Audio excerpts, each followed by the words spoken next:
갈릴리를 건너는 이 관광 코스로, 성지순례 가운데 갈릴리를 건너는 이 관광 코스로 한 관광업자가 거기에 성지순례 오신 이 여행자들에게 이 강을 건너는, 이 바다를, 갈릴리 바다를 건너는데 비용이 이 정도 듭니다라고 설명합니다. 근데 너무 금액이 비싼 거예요. 갈릴리를 건너는 것이. 그래서 주저주저 하고 있는데, 이제 관광 가이드가 누구라 또 안 탈까봐 다시 설명합니다. 이 바다를 건너는데 예수님께서 여기 지나가셨던 자리 쪽으로 지나갑니다. 라고 얘기하셔요. 예수님께서 걸어가셨던 곳을 지나갑니다. 그랬더니 너무 비싸서 잘 못하겠습니다. 라고 했더니, 예수님이 꼭 여기서 지나가셨어요. 물 위로 걸어가셨습니다. 라고 했더니 이 관광 오신 승객 한 분이 이렇게 얘기합니다. 오죽 뱃삭이 비쌌으면 예수님이 걸어가셨겠어요. 이런 비관한 예가 주일학교 설교 중에 이렇게 물 위로 걸어가신 예수님에 대해서 현실감 있게 설교를 하시는 선생님 앞에 아이들이 둘이 얘기를 나누는 거야.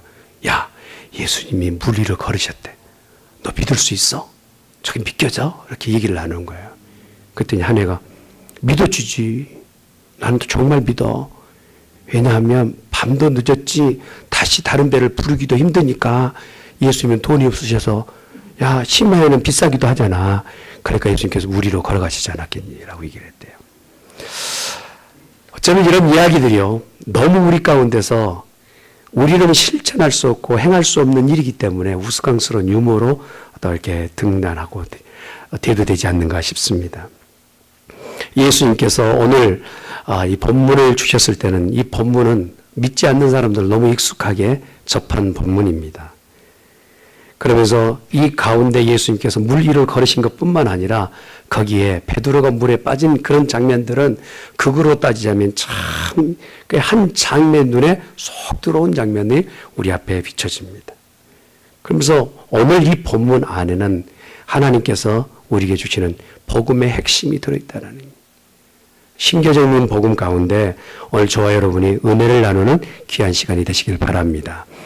예수님은 늘 기도를 하셨어요. 어느 곳에 가시든지 사역하실 때는 기도하지 않으시고 움직이신 적이 없습니다.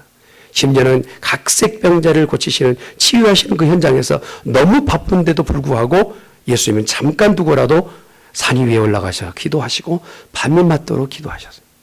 오병이의 그 기적 가운데서도 야, 이렇게 설교하다 보니까 나 지치다, 밥 한 끼니 먹고 하자라고 하시기 전에 먼저는 기도하시고 축사하시고 오병이의 기적을 나타내 보여주셨어요.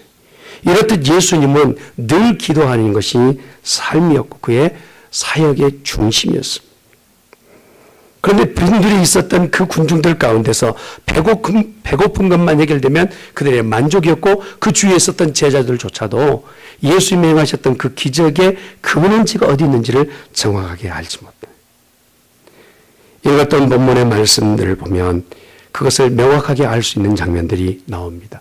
오늘 24절의 말씀을 한번 같이 보도록 합니다. 시작.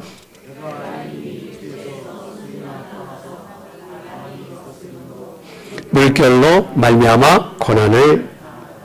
여러분, 이 장면을 보면 제자들이 방금 전에 오병이어의 놀라운 기적을 경험했거든요. 보리떡 5개와 물고기 2마리로 5,000명을 먹이고도 남는 그 기적을 보았어요. 그리고 나서 얼마 지나지 않는 시간이에요. 그날 밤입니다. 그런데 풍랑 가운데서 어찌할 줄 몰라 하는 제자들이 지금 패닉 상태에 있어요. 오지도 가지도 못하는 그 상황 가운데서 다급해서 어찌할 줄 몰라 하는, 인간적으로 우리가 다 이해되는, 버티고 버티지만 내게는 해결의 방법이 없는 그런 상황입니다. 더 문제는 뭡니까? 이런 폭풍을 만났다면 무엇인가 해결의 방법이 있어야 되는데 예수님이면 문제를 만나시면 기도했는데 제자들은 문제를 만나도 기도하지 않는다는 것이 더 큰 문제인 거예요. 폭풍을 만났으나 폭풍이 두려운 것이 아니라 폭풍을 만났지만 기도하지 않은 것이 성도로서는 더 두려운 일이라는 거예요. 사랑하는 성도 여러분, 어떤 일을 만나든지 간에 그 문제를 우리 가운데 와닿아요. 인생을 사는 동안 한 번도 문제를 만나지 않고 인생을 살아갈 사람은 하나도 없습니다. 그런 문제를 만날 때마다 우리에게 필요한 것은 무엇입니까? 기도입니다. 할렐루야. 기도할 때 우리 주님이 평안함을 우리 가운데 선사하시고, 기도할 때 그 문제가 뿌리째 뽑히는 역사를 경험하게 된다는 것이. 기도하는 모든 성도들에게 우리 예수님은 이렇듯 상황에 지배되지 않는 능력을 허락해 주세요. 오늘 기록되는 말씀을 보면 예수님께서 산에 내려오시기 전까지 계속하여 기도하시, 그 마음의 평안함을 가지고 계시고 그 상황에 다가가시지만 당혹해하거나 두려워하지 않으세요. 오히려 제자들보다 예수님께서 더 당황하셔야 될 텐데 평안하게 그 상황을 다 잠재우는 장면을 볼 수가 있습니다. 그런데 오늘 본문의 말씀을 보면서 우리가 좀 더 당황스러운 것은 뭐냐면, 예수님이 이러한 제자들이 풍랑 가운데 있는 상황에 예수님께서 내어놓으신 것 같아요. 일부러 그렇게 제자들을 내어놓으신 장면을 우리가 유추해 볼 수가 있어요. 24절의 말씀을 보면 그걸 조금 더 이해할 수 있습니다. 22절 말씀, 22절 시작. 자기가 무리를 보내는 동안 배를 타고 앞서 건너편으로 가게 하시고. 자, 예수님은 앞으로 되어질 일들에 대해서 모든 것을 알고 계세요. 그리고 제자들 앞에 풍랑이 있고 폭풍이 있을 것을 미리 아셨다면 조금만 기다려라. 너희들 앞길에 폭풍이 있고 풍랑이 있다. 좀 이 풍랑이 지나가고 나서 배를 띄워라 하셨을 터인데 예수님이 즉시로 제자들을 그것도 재촉하였다라고 말씀하세요. 그럼 뭔가 예수님께서는 의도하신 바가 있지 않은가 싶어요. 풍랑을 만났을 때요, 우리가 어느 때는 당황스러워서 그 풍랑만 바라보지만 그 풍랑 뒤에 서 계시는 하나님을 놓칠 때가 많아요. 예수님 믿고 나서 믿으면 풍랑이 다 없어지고 사라질 것 같은데 더 풍랑이 몰려오고 어느 때는 그 풍랑 속에서 예수님이 잠드신 장면도 있어요. 이게 웬 거예요? 찾아오셔서 우리에게 풍랑을 잠재우시고 해결해 주셔야 되는데 예수님은 풍랑 가운데 계시지 않으시고 어느 때는 예수님은 그 풍랑 속에서 잠드신 경우도 있어요. 마태복음 8장 23절의 말씀을 보십시다. 시작. 배에 오르심에 제자들이 따랐더니 바다에 큰 물이 일어나 배가 물결에 덮이게 되었을 때 예수는 주무시는지라. 그 제자들이 나와 깨우며 이르되 주여 구원하소서 우리가 죽겠네. 이 상황을 보세요. 풍랑을 만나서 제자들은 어찌할 줄 몰라 하는데 예수님은 그곳에서 주무시고 계신다. 이런 상황이 예수를 믿을 때 우리는 얼마나 쉽게 볼 수 있는지 몰라요. 예수 믿고 나면 고난은 끝이 나고 정말 늘 평안일 줄 아는데 예수 믿는 그 시간부터 어느 때는 고난이 더 밀려올 때가 있고 믿음으로 한번 해결해 보려고 하면 뒤탈이 더 많을 때가 있어요. 그럴 때 하나님 앞에 우리가 묻기를, 하나님 믿고 나서 이런 어려움은 어떻습니까? 예전에 내가 그물을 던졌을 때는 그래도 이 정도는 걷어왔는데 예수님 만난 이후에 어때는 빈 그물이 올라옵니다. 이게 예수 믿고 좀 유익이 있어야 되는데 어렵기는 더 매일반이고 더 어려울 때가 많습니다. 라고 하는 이런 아이러니한 상황에 놓이게 됐다는 거예요. 그런데 이 상황은 예수님께서 이미 당신의 큰 계획 가운데서 무엇인가 세팅을 차려놓은 것 같아요. 이것을 의도된 세팅이라고 신학자들은 얘기해요. 예수님께서 그 풍랑 가운데 제자들을 밀어넣으신 거예요. 그것도 그럴 것이 지금 기적과 이적들, 병자들을 치료할 때는 많은 사람들이, 군중들이 따라왔어요. 그리고 그 기적이 자기의 삶 가운데도 이루어지길 원해요. 실제적으로 자기들은 그 떡을 먹어보았기 때문에 기적을 보았어요. 그리고 나서 거기서 끝이에요. 삶의 변화나 예수님은 누구이신지에 대해서 심오하게 묻거나 답을 찾지 못해요. 예수님께서 진짜 우리에게 주시고자 하는 것은 예수님이 누구이신지를 아는 답이에요. 여러분에게 예수님은 누구이십니까?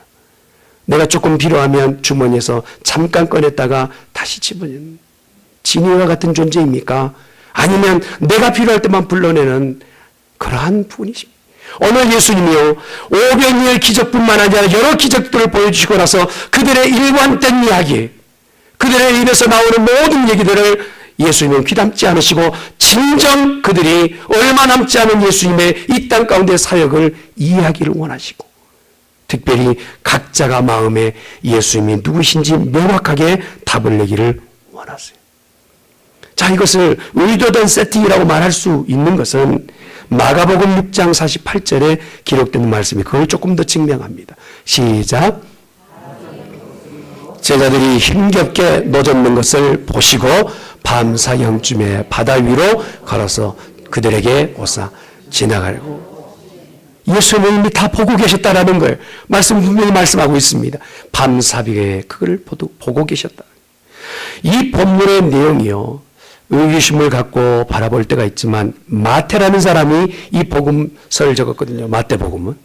근데 세리장으로 이 세관을 했던 마태가 평안함 가운데 그대로 인생을 살아도 될 사람이 예수님의 제자가 된 다음에 함께 그 배에 다 올랐어요.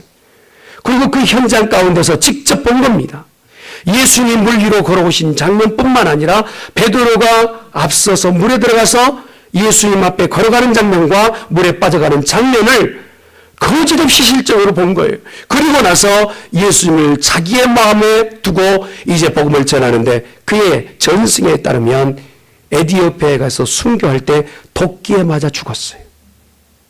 만약에 이 물리로 예수님께서 걷는 이야기가 누군가에 유치되고 상상 가운데서 나온 이야기라면 그 이야기를 위해서 자기 인생을, 특별히 도끼날 앞에서 자기의 목숨을 내어놓은 일어난 사람이 어디 있겠느냐 말이에요. 마태가 보았던 것은 실제였어요.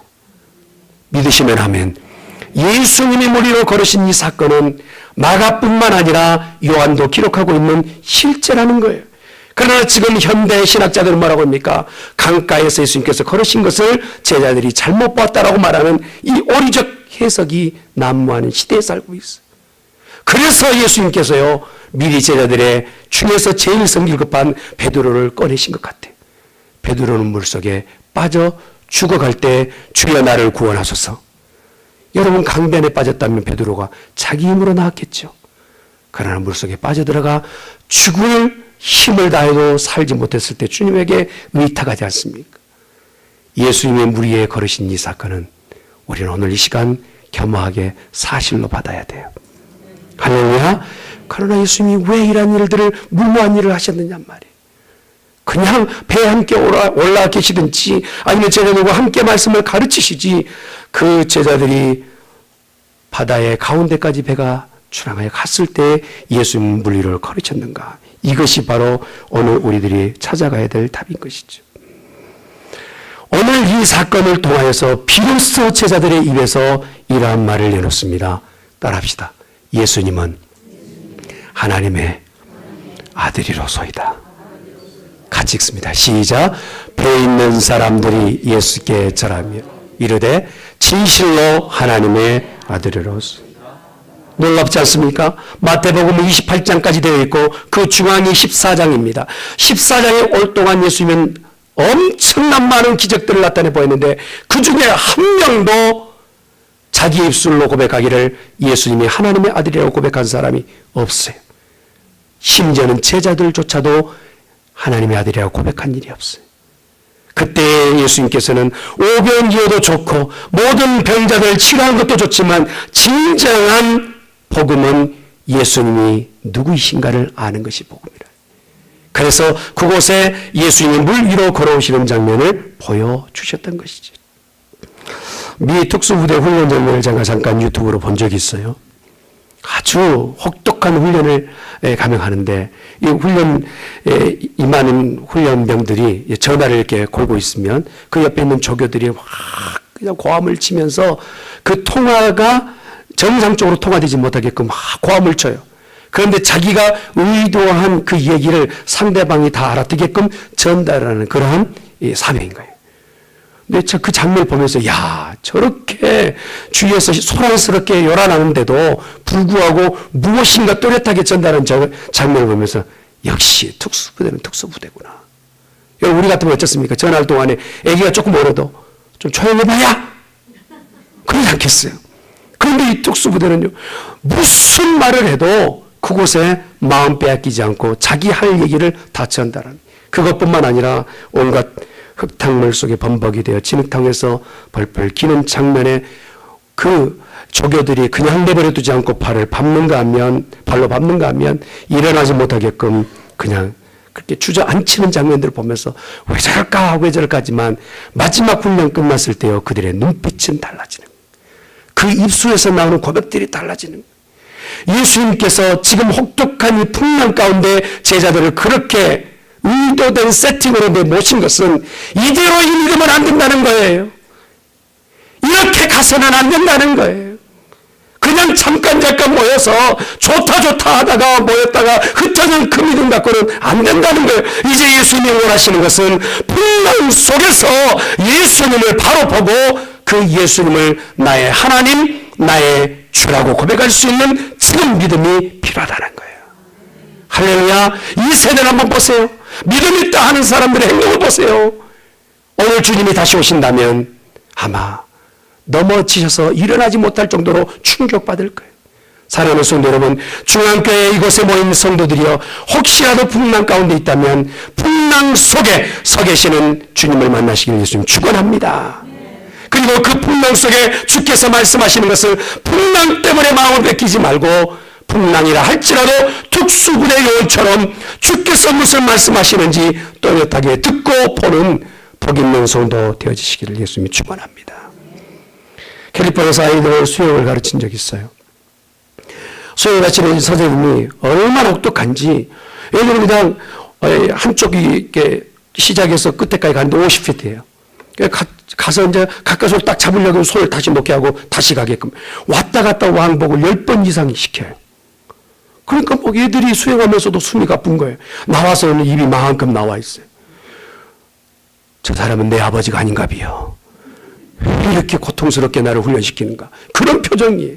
그런데요, 제가 중간에 그렇게 훈련시키는 아이들에게 수영 더 이상 가르치 말게끔 선생님한테 요구한다면 아이들은 수영하지 못할 거예요. 오늘 예수님께서 그 혹독한 풍랑 가운데 제자들을 그대로 방치하신 것은 그들의 믿음이 이전보다 더 성장하기를 원하셔서 방치하셨어요. 사랑하는 성도 여러분, 이 가운데서 오늘 저와 여러분이 특별한 클래스 안에서 예수님이 우리 각자에게 보여주시는 이 상황들을 믿음의 눈으로 바라볼 수 있기를 예수님 축원합니다. 14장 33절의 말씀, 이러한 주의 고백이 나오죠. 시작. 배에 있는 사람들이 예수께 절하며 이르되 진실로 하나님의 아들이로서. 예수님의 아들, 하나님의 아들이라고 하는 예수님의 칭호는요, 이전에 오병이어의 기적을 통해서 배가 불렀을 때 나오지 않았어요. 내 병이 치료받고 나서 나온 게 아니에요. 진정한 고백은요, 풍랑의 어려움 속에서 그 낮은 자리 더 이상 피할 수 없는 밑바닥까지 내려갔을 때, 그때야 비로소 예수님 하나님의 아들이십니다 라는 고백이 나왔다라는 거예요. 하나님의 아들이라는 이것은 이미 마귀와 사탄들은 사용하였던 단어들이에요. 마태복음 4장에 보면요, 예수님을 시험할 때 사탄이 당신이 하나님의 아들이거든 이라는 단어를 이미 알고 있는 거예요. 마태복음 6장에 와보면 이제 거라사 지역에 그 귀신 들렸던 자가 말하기를 당신은 지극히 높으신 하나님의 아들입니다. 이미 마귀와 사탄을 알고 있으나 오늘 우리의 믿음 가운데서는 그 알고 있는 사실조차도 삶과 믿음 가운데 활용하지 못하고 있는 그런 믿음이라면 깨어나십시다. 할렐루야. 믿음으로 다시 한번 생동하는 귀한 성도가 되어져야 될 줄 믿습니다. 요한복음 6장 15절의 말씀을 같이 봅니다. 시작.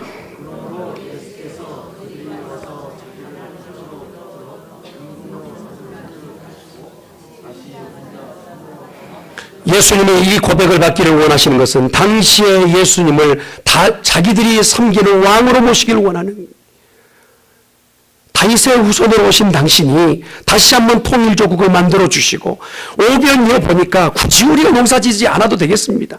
한마디 말이면 기적 같은 일들이 예전 모세와 함께 출애굽하였을 때 만나가 하늘에서 내렸던 것처럼 우리에게는 이제 먹을 양식 걱정 없습니다. 우리에겐 풍요가 있습니다. 그러니 당신은 나의 왕이 되어 주십시오 라고 하는 이곳에 그들의 생각이 멈춰져 있었어요. 밥을 많이 먹는다고, 병고침을 받는다고 그리고 나라의 정권의 주권을 가지고 있는 나라에 있다고 해서 내 영적 문제도 해결되는 것은 아니라는 사실이에요. 오병이의 기적을 경험했다 할지라도 영원한 생명은 예수로만 구원받는 거예요. 할렐루야. 내가 주권을 가진 나라에 있다 할지라도 내가 예수님을 내 마음의 하나님의 아들로 모시지 않는다면 그는 무의미한 인생을 살아가고 있는 거예요.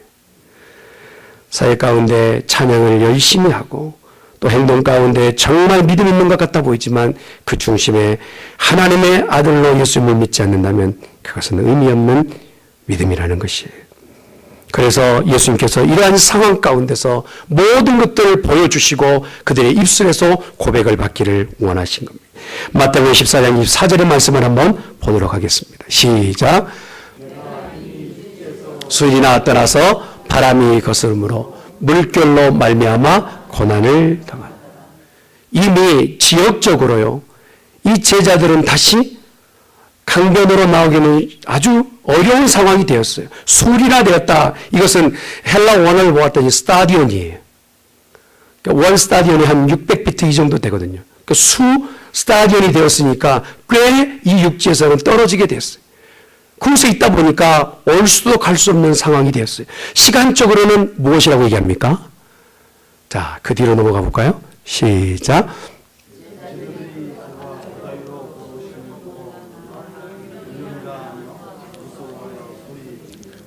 성경에 보니 이제 밤 사경이 되었고 또한 이제 술이나 떨어져 있는 곳에 있다라고 합니다.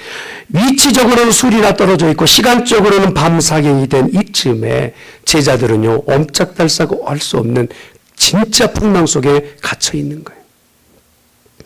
그럴 때 그들은 입에서 예수님 물리로 걸어오시는 장면을 보고 이제 믿음의 고백을 할 차례입니다. 예수님 물리로 걸어오시니까 주여 우리를 구원하시옵소서. 당신은 하나님의 아들입니다. 그때 고백했으면 얼마나 좋겠어요. 그런데 그들이 하나같이 고백하기를 26절 다시 한번 봅니다. 시작. 제자들이 그가 바다 위로 걸어오심을 보고 놀라 유령이라 하며 무서워하여 소리 지르거든. 참 의아하지 않습니까? 예수님을 보았는데 예수님을 분간하지 못해요. 오늘날의 우리의 성도들의 모습인 것 같아요. 예수님이 분명 하나님의 아들이라고 무리를 걷고 있는 저분이 누구신지를 명확하게 보아야 되는데 유령으로 보고 그들의 풍랑과 그 어려움에 근거지었던 악령과 같은 존재로 예수님을 평가하고 있는 장면을 볼 수 있어요. 사랑하는 성도 여러분, 이 땅에 우리가 예수님을 바라볼 때 어떻게 바라봐야 될까요? 어떻게 해야 돼요? 겉으로는 멀쩡해요. 제자들이요, 예수님을 따라다니면서 예수님의 제자의 행색을 할 때는 멀쩡해 보여요. 그리고 이 기적의 현장 가운데서 무엇인가 떠다주는 이 서브 할 때도 정말 멀쩡해 보여요. 그러나 이 풍랑 가운데서 예수님의 풍랑 위에 걸어오시는 장면을 보고 제자들이 일석으로 얘기하는 것은 유령이라 하는 거예요. 그때 예수님께서 그들에게 이렇게 말씀하세요. 따라합시다. 안심하라. 내니 두려워 말라. 할렐루야. 이것은 봐요. 보통 우리가 하나님 자기 자신을 소개할 때 It's me, I am who I am 이라는 단어예요. 예수님은 하나님 본체이셔서 물 위에 걷는 것은 사람이 할 수 없는 일 아닙니까? 예수님은 하나님이셨어요. 그리고 그들을 만나주시기 위해 풍랑 위로 걸어오시는 거예요. 사랑하는 성도 여러분, 우리의 상황과 환경을 우리 하나님은 알고 계세요. 우리 주님은 알고 계세요. 그리고 그곳 가운데 걸어오시고 계신 줄 믿습니다. 그렇다면 오늘 저와 여러분들은 믿음을 놓지 않는 성도가 되어야 될 줄 믿습니다. 여기서 볼 수 있는 것은 뭡니까? 제자들에게 오늘 베드로가 자기 자신이 예수님 앞에 나를 오라 명하셔서 걷게 하여 주십시오 라고 요청해요. 그때 오라 명령하지 않습니까?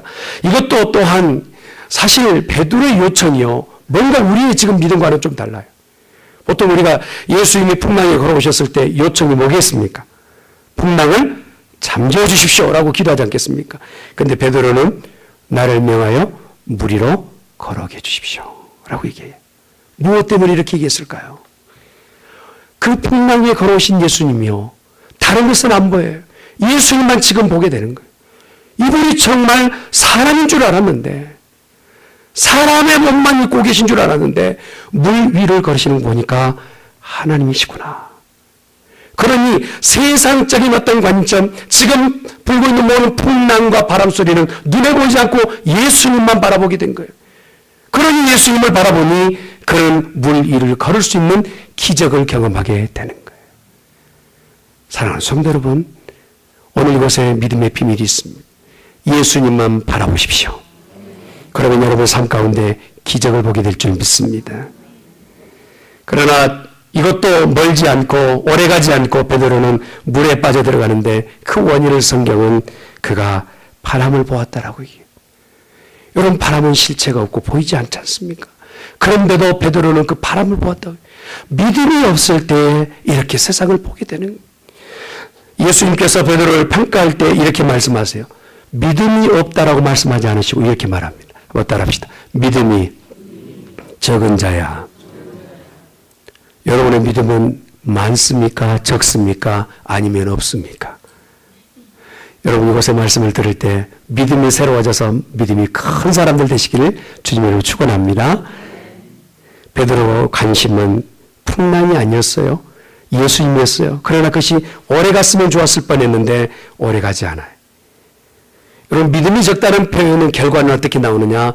지속하지 못하는 것이 믿음이 적다는 표현이에요. 지금 잠깐은 뜨거워요. 내가 해보겠습니다. 믿음으로 무리를 걷겠습니다. 라고 해서 진짜 믿음인 것 같아 보여요. 그런데 무리를 거는 그 시간부터 세상을 보게 되는 거예요. 오래가지 못하는 거예요. 잠깐이에요. 이것이 바로 믿음이 적은 자들의 모습인 거예요. 저는 우리 중앙교회 성도들이 처음 시작했던 그 믿음이 변치 않고 끝까지 가는 그런 믿음의 소유자들이 되시기를 예수님의 이름으로 축원합니다. 할렐루야. 29절의 말씀을 한번 같이 봅니다. 시작. 오라 하시니 베드로가 배에서 내려 물 위로 걸어서 예수께로. 상황과 여건은 중요치 않았어요. 당시의 베드로에게는 오직 예수님만 보이는 거예요. 그리고 베드로야 오라 하신 그 말씀에 순종하여 갔더니 말씀에 순종하고 예수님만 바라보았더니 그의 발밑에는 완연 물이 자기 자신을 떠받치고 있는 것을 볼 수 있어요. 예수님의 걱정스러운 그런 말이 아니라 오라 하신 말씀만 들리는 거예요. 이런 만약에 베드로야 너 이거 오지 마. 잠깐만 빠질 수가 있어. 괜히 잠깐 흥분했다 그러지 하지 마. 라고 그렇게 말씀하신 것이 아니라 예수님이 이렇게 말씀하셔요. 오라 말씀하셔요. 사랑하는 성도 여러분, 믿음 어디서 생깁니까? 말씀을 들을 때에 생기는 줄 믿습니다. 예수님이 오라 하시면 가는 거예요. 할렐루야. 서라 하면 서는 거예요. 그것이 바로 믿음이에요. 상황을 열어주시고 여건을 열어주시는 주님의 말씀, 그것을 따라갔던 베드로처럼 저 여러분의 믿음이 그리 돼야 될 줄 믿습니다. 30절 말씀 볼까요? 시작.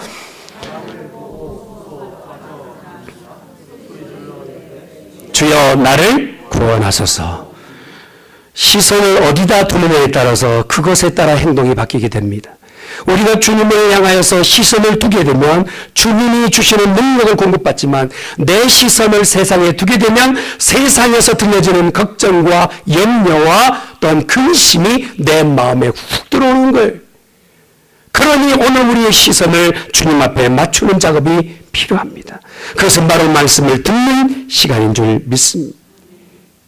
이렇게 빠져들어간 제자인 베드로가 주여 나를 불쌍히 여기시고 구원하소서라고 했을 때 주님께서 붙잡아 주셔요. 그 서 계시는 장소는 가까스로 혼자만 서 계시는 장소가 아니에요. 베드로도 올라와 넉넉히 설 수 있는 장소요. 또한 수용할 수 있을 만큼 누구라도 수용할 수 있는 넉넉한 기적의 장소가 예수님이 서 있는 장소였다는 거예요. 믿음이 적은 자여 왜 의심하느냐 라고 말씀하셨던 그 질책을 듣지 않는 우리들이어야 될 줄 믿습니다. 이제껏과 같은 믿음적 어떤 패턴이 우리 가운데 계속되었다면 이제 여기서 멈추고 다시 한번 믿음으로 승리하는 성도 되어지시기를 주 예수 그리스도 이름으로 축원합니다. 저는요, 풍랑보다 더 무서운 것이 있어요. 그것은 바로 시선을 주님에서 떼서 세상을 바라볼 나 자신이 두려워요. 목회를 활동하려도요, 내가 조금 하는 것 같아 보일 때 그때 가장 두려워요. 중앙교회 시작하게 하신 하나님이, 여기까지 인도해 주신 하나님이, 성도들이 한두 분이 조금 모일 때, 야, 내가 뭔가 좀 잘해서 이렇게 되는가 보다라고 그런 마음이 생길까봐 두려워요. 사랑하는 성도 여러분, 저뿐만 아니라 여기 있는 모든 성도들이요, 사람과 세상 보지 말고 오직 주님만 바라보는 복된 성도 되시기를 주님으로 축원합니다. 그러할 때 우리는 세상으로 잠식되지 않고 빠져들지 않는다는 거예요. 바람은 실체는 없는데 베드로는 그것을 보고 두려워했어요. 그리고 실제로 바람이 무엇인 줄 알았다면 베드로는 두려워하지 않았을 겁니다. 예레미야 10장에 보면 바람의 주인이 누구인지를 말씀해 주고 계세요. 같이 봅니다. 시작. 여호와께서 그의 권능으로 땅을 지으셨고 그의 지혜로 세계를 세우셨고 그의 명철로 하늘을 펴셨으며 그가 목소리를 내신즉 하늘에 많은 물이 생기나니 그는 땅 끝에서 구름이 오르게 하시며 비를 위하여 번개치게 하시며 그 곳간에서 바람을 내시거늘. 할렐루야. 바람도 하나님의 것이에요. 할렐루야. 풍랑도 하나님이 관장하신 줄 믿습니다. 그러니 눈앞에 보여지는 모든 환경과 여건 때문에 겁을 내는 성도가 되지 말고 믿음으로 승리하는 저와 여러분이 되어야 될 줄 믿습니다.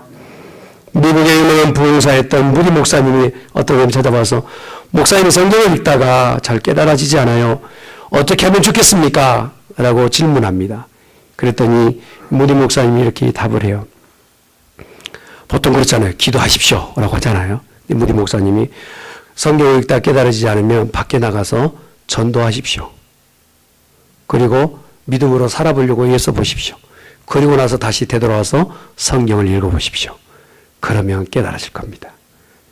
여러분, 성경에 기록되는 말씀은 박힌 말씀의 활자에 사상과 개념과 또한 통상적인 이념이 아니에요. 말씀은 오늘 그대로 우리의 삶 가운데 행하면 능력이 되는 줄 믿습니다. 그러니 베드로처럼 의심하는 자리에서 일어나 다시 한번 기적의 소유자가 되어 하나님의 영광을 드러내시는 성도가 되시길 바랍니다. 로마서 8장 9절에 기록되는 말씀이에요. 시작. 만일 너희 속에 하나님의 영이 거하시면 너희가 육신에 있지 아니하고 영에 있나니 누구든지 그리스도의 영이 없으면 그리스도의 사람이 아니라. 이제껏 나는 믿음 있는 것 같아 보였어요. 기적의 현장에 있으니 예수님과 동등한 위치에 있는 것 같아 보였어요. 그러나 예수님이 누군 줄 알지 못하고 여기까지 걸어온 거예요. 그래서 예수님이 그 환난과 풍랑 가운데서 내몰아 가장 인생의 밑바닥을 보게 하시고 그리고 나서 예수님을 하나님의 아들이라고 고백하게 하신 거예요. 그리고 그 안에 성령을 우리 가운데 허락하여 주시는 것입니다. 사랑하는 성도는 어떤 여건이 우리를 얽어매고 있습니까? 그러한 현장에 우리는 얼마나 많은 시간 보내김을 당하고 있습니까? 오늘 주님이 우리에게 주시고자 하는 것은 평안이요 기쁨이요 자유입니다. 사도행전 4장 12절에 기록되는 말씀을 같이 보도록 합니다. 같이 따라합니다. 다른 이로서는 구원을 얻을 수 없나니 천하인간에 구원을 얻을 만한 다른 이름을 우리에게 주신 일이 없느니라. 할렐루야. 사랑하는 성도 여러분, 오늘 이곳에 말씀을 듣는 저와 여러분들이 어떤 상황이 있는지 우리는 서로를 몰라요. 그러나 주님 앞에 내 모습을 내어놓고 풍랑 가운데서도 베드로를 만나주시고 제자들을 만나주시고 그들의 입술에서 하나님의 아들이란 고백을 들으셨던 주님처럼 오늘 그 주님을 내 주인으로 모시는 우리 중앙교회 성도 되시기를 예수님의 이름으로 축원합니다.